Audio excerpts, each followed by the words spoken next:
Praise the Lord. இயேசுவின் ரத்தம் ஜெயம் தினமும் இயேசு நிகழ்ச்சிக்கு உங்களை கர்த்தராகிய இயேசு கிறிஸ்துவின் நாமத்தில் வரவேற்கிறேன். செய்தியின் தலைப்பு, ஆயத்தம் உள்ளவர்களுக்கு ஆயத்தம் பண்ணப்பட்டவைகள் வந்தே தீரும். ஆதார வசனம் ரூத் 3 4 5 வசனங்கள். நீ குளித்து எண்ணெய் பூசி உன் வஸ்திரங்களை உடுத்தி கொண்டு அந்த களத்திற்கு போ. அப்பொழுது நீ செய்ய வேண்டியது இன்னதென்று அவன் உனக்கு சொல்லுவான் என்றாள். அதற்கு அவள், நீர் எனக்கு சொன்னபடியெல்லாம் செய்வேன் என்றாள். கிறிஸ்துவுக்குள் அன்பானவர்களே, நம்முடைய வாழ்வில் ஆயத்தம் என்பது மிக மிக அவசியம். மேற்கண்ட வசன பகுதியில் நகோமி ரூத்தை போவாசி சந்திக்க ஆயத்தமாக சொல்லுகிறாள். போவாசி இயேசு கிறிஸ்துவுக்கு ஒப்பனையாக பேசப்படுகிறான். நகோமி பரிசுத்த ஆவியானவருக்கு ஒப்பனை, ரூத்து சபைக்கு ஒப்பனை, அதாவது ஒவ்வொரு தனிப்பட்ட விசுவாசிக்கு ஒப்பனை. விசுவாசிகள் சேர்ந்துதான் சபை. சபை என்பது கட்டிடம் அல்ல. ரூத்தை குளித்து எண்ணெய் பூசி வஸ்திரங்களை உடுத்தி கொண்டு ஆயத்தப்பட்டு போ என்கிறாள் நகோமி. குளிப்பது என்பது ஞானஸ்நானத்திற்கு ஒப்படை, வஸ்திரம் ரட்சிப்புக்கு ஒப்படை, எண்ணெய் பூசுதல் என்பது அபிஷேகத்திற்கு ஒப்படை.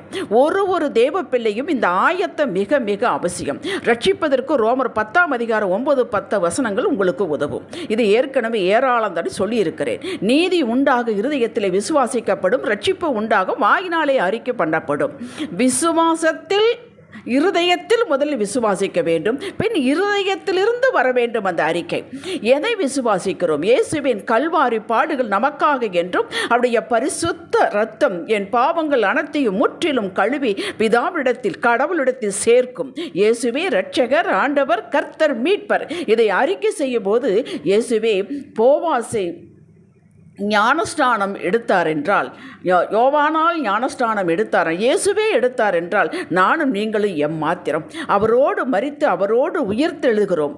மறுபிறப்பு என்பது அடையாளமே தண்ணீருக்குள் மூழ்கி எழும்புவதாகும். அப்போது பரத்திலிருந்து இயேசுவுக்கு ஒரு வாழ்த்துதல் வந்தது போல நம் ஒவ்வொருவருக்கும் வரும். நீ என்னுடைய நேசகுமாரன், குமாரத்தி, உன்னில் பிரியப்படுகிறேன் என்று வரும். உங்கள் காதுகள் கேட்காமல் இருக்கலாம். அந்த வாழ்த்துதல் உண்டு, எல்லாருக்கும் உண்டு. இந்த வாழ்த்துதல் தேவ கட்டளைக்கு கீழ்ப்படிந்த அத்தனை நீதிமான்களுக்கு உண்டு. இதுதான் நாம் கட்டாயம் செய்ய வேண்டிய ஆயத்தம். நிறைய பேர் சபைக்கு வருகிறார்கள், வேதம் வாசிக்கிறார்கள், நம்புகிறார்கள். ஆனால் தேவ கட்டளைக்கு கீழ்ப்படிந்து இந்த ஆயத்தம் செய்யாமல் இருக்கிறார்கள். இது சற்று வேதனையை தருகிறது. ஞானஸ்நானம் எடுக்காமல் எத்தனையோ பேர் இருக்கிறார்கள். இந்த செய்தியை கேட்டுக்கொண்டிருக்கும் அன்பர்களே, நீங்கள் யாரேனும் இப்படி ஆயத்தம் என்ற ஞானஸ்நானம் எடுக்காமல் இருந்தால் உடனே கீழ்ப்படிந்து எடுத்து தேவ குடும்பத்தில் சேர்ந்து விடுங்கள். சமாதான உடன்படிக்கை அங்கத்தினர் ஆகிவிடுங்கள். இதற்கு சாக்கு போக்கோ காலத்தையோ நீங்கள் நிர்ணயம் பண்ணாதீர்கள். இன்று இயேசுவின் வருகை இருக்கும் என்றால் யோசித்து பாருங்கள், நீங்கள் என்ன செய்ய முடியும் என்று. மிஞ்சின நீதிமான்களாய் இருக்காதீர்கள். 2வது ஆயத்தம் அவர் வருகைக்கு. முதல் ஆயத்தம் உள்ளே நுழைவது, பிள்ளையாவது. 2வது ஆயத்தம் அவர் வருகைக்கு. எப்பொழுதும் ஆயத்தம் உள்ளவர்களாக இருக்க வேண்டும். இந்த உலகத்தை நெகிழ்வாக பிடித்து கொள்ள வேண்டும். இதனை விட்டு விட்டு போக வேண்டிய உலகம். கர்த்தரையும் இறுக பிடித்து கொள்ள வேண்டும். அவரோடு இணைந்து கொண்டுதான் போகப் போகிறோம். மத்தேயு 25 5 புத்தியுள்ள கன்னிகள், 5 புத்தியில்லாத கன்னிகளை குறித்து நீங்கள் உபமானத்தை படித்திருப்பீர்கள். புத்தியுள்ள கன்னிகள் மணவாளன் எப்போது வருவான் என்று அறியாததால் தீவெட்டியை ஆயத்தப்படுத்தி இருந்தால் கூடவே எண்ணெயும் கொண்டு போனார்கள். நேரத்தை தெரியாது அவர் எப்போ வருவார் என்று. புத்தி இல்லாதவர்கள் தீவெட்டியை ஆயத்தப்படுத்தி இருந்தார்கள், எண்ணெயை கொண்டு போகவில்லை. மணவாளன் வருகிறார் என்றதும் புத்தியுள்ளவர்கள் கையில் எண்ணெய் இருந்தனால் அணைந்த தீவெட்டியை ஆயத்தப்படுத்தினார்கள். மணவாளனோடு கல்யாண வீட்டிற்குள் பிரவேசித்தார்கள். கதவும் அடைக்கப்பட்டு விட்டதே. புத்தி இல்லாதவர்கள் எண்ணெய் வாங்க போனவர்கள் வந்து கதவை தட்டியும் கதவு திறக்கப்படவில்லை. இந்த கஷ்டம் நமக்கு வரக்கூடாது. இந்த பரிதாபம் நமக்கு வரக்கூடாது. இதை மிகவும் தியானத்தோடு நினைத்து பாருங்கள். ரட்சிப்பை பெற்றால் மட்டும் போதாது. நாம் எப்போது எரிகிற தீவட்டிகளாக இருக்க வேண்டும். அதாவது அபிஷேகம் உள்ளவர்களாக ஆண்டவருக்கு மகிமை செலுத்தி துதித்து ஆராதனை செய்து கொடுக்கப்பட்ட வேலை, குடும்பம், பிசினஸ் எதுவாக இருந்தாலும் அவர் விரும்புகிற வண்ணம் செய்து அவரது வருகைக்கு ஆயத்தம் உள்ளவர்களாக இருக்க வேண்டும். எப்பொழுது ஒரு ஜாக்கிரதை, விழிப்புணர்வு நம் இருதயத்தில் இருக்க வேண்டும். இதற்கு எபேசியர் 2:10 வசனம் உங்களுக்கு உதவும். நாம் எப்படி நடக்க வேண்டும், என்ன செய்ய வேண்டும் என்பதை கர்த்தர் நாம் பிறந்தவுடனே அவசரமாக ஆயத்தம் பண்ணவில்லை. நாம் பிறப்பதற்கு முன்னமே ஆயத்தம் பண்ணிவிட்டார். நாம் பிறப்பதற்கு முன்னமே நமக்கு என்ன கொடுக்க வேண்டும், எவ்வளவு கொடுக்க வேண்டும், எப்படி வாழ வைக்க வேண்டும் என்று ஆயத்தம் பண்ணிவிட்டார். வேதத்தில் எழுதியும் வைத்து விட்டார். குழந்தை பிறக்கும் முன்னே தாயின் மார்பகத்தில் பாலை ஆயத்தம் பண்ணின கர்த்தர். ஆதியாக 1 அதிகாரத்தில் கர்த்தர் படைத்து உண்டாக்கி சகலத்தையும் ஆயத்த பண்ணின பின்புதான் மனிதனை உருவாக்கினார். எவ்வளவு கரிசனை பாருங்கள். அந்த தகப்பனிடமிருந்து நாம் கற்றுக்கொள்ள வேண்டும். ஆயத்தம் என்பதை கற்றுக்கொள்ள வேண்டும். ரட்சிப்புக்கும் வருகைக்கு ஆயத்துக்கும் இந்த இரண்டுக்கு இடையே நமது வாழ்வு இருக்கிறது. இதுதான் நம்மை ஆயத்த நிலையிலேயே வைத்திருக்கும். ஆவியானவருக்கு கீழ்ப்படிந்து நடந்தோமானால் நற்கரியை செய்ய ஒரு நாளும் தாமதம் இருக்கக்கூடாது. ஆயத்தம் இல்லாமல் இருக்கக்கூடாது. சாக்கு போக்கு சொல்லக்கூடாது. நற்கரி என்பது தலையானது ஆண்டவரை தேடுவது, மகிமை செலுத்துவது, விசுவாச வாழ்வு வாழ்வது, சாட்சியுள்ள வாழ்வாக வாழ்வது நமது வாழ்வு இருக்க வேண்டும். ஆண்டவரோட மக்கள் ஓடோடி வருவதற்கு நம் வாழ்வை இம்பேக்ட் பண்ண வேண்டும். நாம் நற்செய்தி சொன்னால் அவர்களது உண்மையாகத்தான் இருக்க வேண்டும். இவர்கள் வாழ்க்கை பார்க்கிறோமே என்று அவர்கள் ஏற்றுக்கொள்ள வேண்டும். உலக பிரகாரமான வாழ்வை கண்டுதான் ஏற்றுக்கொள்வார்கள். நம்முடைய பேச்சு, செயல், குடும்பத்தை கவனிப்பது, பிள்ளைகளை வளர்ப்பது இதெல்லாம் பார்க்கிறார்கள்.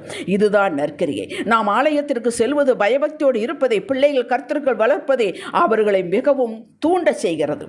நாம் தெய்வ பயத்தோடு நடப்பது, தீமைக்கு விலகி ஓடுவது, உதவி செய்வதில் முந்திக் கொள்வது, என்ன நம்மால் முடியுமோ அதை செய்தால் போதும். நம்ம திராணிக்கு மேலாக உதவி செய்ய வேண்டியது இல்லை. மக்கள் மீது அன்பு வேண்டும், கரிசனை வேண்டும். இதில் கவனமுள்ளவர்களாக இருப்பதை பரலோகம் கணக்கில் கொண்டுள்ளது. கொடுத்த குடும்பத்தில் உள்ள காரியங்கள் ஆயத்தம் உள்ளவர்களாக இருக்க வேண்டும். பிள்ளை படித்து கூட திடுதிப்புடு அவன் காலேஜுக்கு வரவில்லை. அவன் 11 முடிச்சு 12 முடிச்சு தான் வருகிறான். அப்போ கல்லூரிக்கு போக வேண்டுமானால் நாம் பொருள்கள் சேர்த்து வைக்க வேண்டும். இதில் ஆயத்தம் இருக்க வேண்டும். திருமண காரியத்திற்கு நாம் கொஞ்சம் ஆயத்தம் பண்ணி வைத்திருக்க வேண்டும்.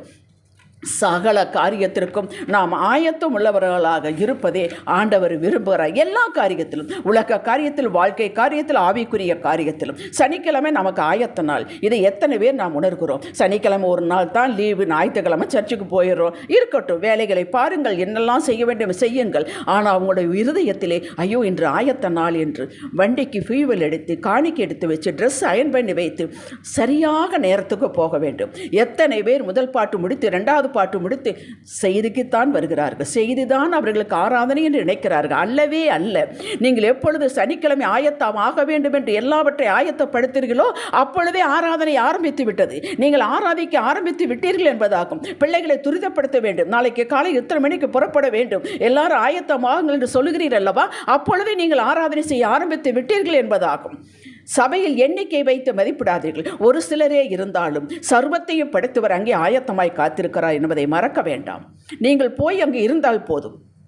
தினமும் அவரை தேடுவதில் ஒரு ஒழுங்கு ஆயத்தத்தை கடைப்பிடியுங்கள். இடத்தை தேர்ந்தெடுங்கள், நேரத்தை தேர்ந்தெடுங்கள். இது தானியேல் புஸ்தகத்தை வாசித்தால் இது உங்களுக்கு புரியும். எப்பொழுதும் ஒரு 15 நிமிஷமோ 20 நிமிஷம் உங்களுக்கு எவ்வளவு நேரம் இருக்கிறதோ அந்த நேரத்தை ஆண்டவருக்கு என்று உதக்குங்கள். அந்த இடத்தில் உங்கள் சரீரம் ஒத்துழைக்குமானால் கீழே அமர்ந்து ஒன்றை விரித்து போட்டு அமர்ந்து நீங்கள் ஆண்டவரிடம் பேசுங்கள். கொஞ்ச நேரம் அமைதியாக இருங்கள், தியானம் பண்ணுங்கள். அப்பொழுது வேதம் வாசிக்க வேண்டாம். இது ஆண்டவரோடு மட்டும் பேசுங்கள். அப்படி ஒரு தானியேல் ஏற்படுத்த பழக்கத்தை போல் எங்கள் பழக்கத்தை ஏற்படுத்தி கொண்டால் நீங்கள் வந்து அமர்வதற்கு முன்பாக உங்கள் தேவன் வந்து அங்கே அமர்ந்திருப்பார். அதனுடைய பலனை நீங்கள் அளவிட முடியாதது. நீங்கள் செய்து பாருங்கள். 1 ராஜாக்கள் 18 எலியா எப்படி பள்ளிக்கு ஆயத்தப்படுத்தினார் என்பதை படித்து பாருங்கள். 1 ராஜாக்கள் 18ஆம் அதிகாரம் 30 37 வரை தயவு செய்து வாசியுங்கள். உங்களுக்கு ஒரே ஒரு வசனத்தை மட்டும் நான் உங்களுக்கு வாசித்து காட்டுகிறேன். அப்பொழுது எலியா சகல ஜனங்களை நோக்கி என் கிட்டே வாருங்கள் என்றான். சகல ஜனங்களும் அவன் கிட்டே வந்தபோது தகர்க்கப்பட்ட கர்த்தருடைய பலிபீடத்தை அவன் செப்பனிட்டு, இதை மட்டும் நான் உங்களுக்கு அண்டர்லைன் பண்ணி காட்டுகிறேன். அந்த பலிபீடம் என்பது நம்முடைய ஆவி ஆத்தும சரீரம். ஏதாவது தவறு செய்திருந்தால், வேண்டுமென்றே பேசியிருந்தால், அறியாமல் செய்திருந்தால் இந்த பலிபீடத்தை முதல் அமர்ந்தவுடனே செப்பனிட வேண்டும். தகப்பனே மன்னியுங்கள், இனிமேல் அதை நான் செய்ய மாட்டேன். இதுதான் ஆயத்தம். இந்த ஆயத்தம் இல்லாமல் நீங்கள் என்னதான் கண்ணீர் விட்டு கதறினாலும் ஒன்று நடக்கப் போவது இல்லை. அதற்கப்புறம் வாசித்து பாருங்கள். அக்கினி 38வது வசனில் அக்கினி இறங்கி சர்வாங்க பணி ஏற்றுக்கொண்டது. அப்படி இங்கே ஜெபித்து கொண்டு இருக்கும் பொழுது நீங்கள் உங்களுடைய ஆவி ஆத்தும சரீரத்தை செப்பனிட்டு வேண்டாதில் விட ஒப்படைத்து விட்டு அப்பா மன்னியுங்கள் என்று மன்னிப்பை பெற்றுக்கொண்டு மனம் வருந்தி பின் நீங்கள் பாட்டு பாடி துதித்து ஏதோ செய்தாலும் அங்கே ஆவிக்குரிய மண்டலத்தில், உங்களுடைய ஆவிக்குரிய மண்டலத்தில் ஒரு பெரிய மாற்றம் உண்டாகும். அதை நீங்கள் கண்கூடாக காண்பீர்கள். யாரெல்லாம் உங்களை எதிர்த்தார்களோ, யாரெல்லாம் உங்களை மனமடி வாய்க்கினார்களோ, யாரெல்லாம் பொறாமையினாலே உங்களுடைய மேன்மையை தடுத்தார்களோ அங்கே அவர்களுக்கு அந்த நேரத்தில் அங்கே அவர்களுக்கு ஒரு பயம் உண்டாகும். பயப்பட வேண்டிய எல்லா இடத்தில் அவர்கள் பயப்படுவார்கள். இதை நீங்கள் நம்புங்கள். இதை நீங்கள் வழக்கமாக கொள்ளிக்கொள்ளும் செய்ய வேண்டும். தானியேல் அப்படித்தானே செய்தார். நீங்கள் தானியேல் அதிகாரத்தை எடுத்து வாசித்து பாருங்கள். 6ஆம் அதிகாரம் 10வது வசனத்தில் நீங்கள் வாசித்து பாருங்கள். அவன் எப்படி எப்பொழுதும் போல பனகலிகளை திறந்து ஆயத்தம் பண்ணி அவன் அமர்ந்தான். அவனை விடவா நம்ம பிஸி? அவன் பிரைம் மினிஸ்டராக இருந்தானுங்க. சாட்சியுள்ள வாழ்ந்தான். எதிரி நாட்டிலே உயர்த்தப்பட்டான். அப்படி உங்களுக்கு உயர்வு தேடி வரும். நீங்கள் ஆயத்த நிலையில் இருக்கும் பொழுது, அபிஷேகம் ஆண்டவரை நினைத்து துதித்து பாடி வசனத்தை மனப்பாடம் பண்ணி அந்த நிலையில் இருக்கும் பொழுது உங்களை சகலமும் தேடி வரும். உங்களை ஒரு தீங்கும் தொடாது. இது நீங்கள் கண்கூடாக நீங்கள் பார்க்கலாம். ஹல்லேலூயா. உயர்வு என்பது அது அவர் ஏற்கனவே ஆயத்தப்படுத்தி விட்டது. உங்களுடைய ஆசீர்வாதம் ஏற்கனவே ஆயத்தப்படுத்தி விட்டது. நீங்கள் ஆயத்த நிலையில் இருந்தால் போதும், எல்லாம் உங்களை தேடி வரும். இது வேதத்தினுடைய சாட்சி. நீங்கள் செய்து பாருங்கள். ஜெபிக்கலாம். தகப்பனே, இனி எப்போதும் ஆவிக்குரிய காரியங்களில் உலக காரியங்களிலும் ஆயத்தம் உள்ளவர்களாக விழிப்புணர்வோடு இருந்து நீங்கள் எங்களுக்கு ஆயத்தம் பண்ணி வைத்திருக்கிற அந்த ஜீவ கிரீடத்தை பெற்று உம்மை மகிமைப்படுத்தி எந்நாளும் வாழும் நித்திய ஜீவனையும் அடைவோம் என்று இயேசுவின் நாமத்தில் அறிக்கை செய்கிறோம் எங்கள் அருமை பிதாவே. இன்றைய சிந்தனைக்கு ஆயத்தம் என்னும் பாத ரட்சியை தொடுத்தவனாகவே நான் எப்போதும் இருப்பேன். ஆமேன். ஹல்லேலூயா.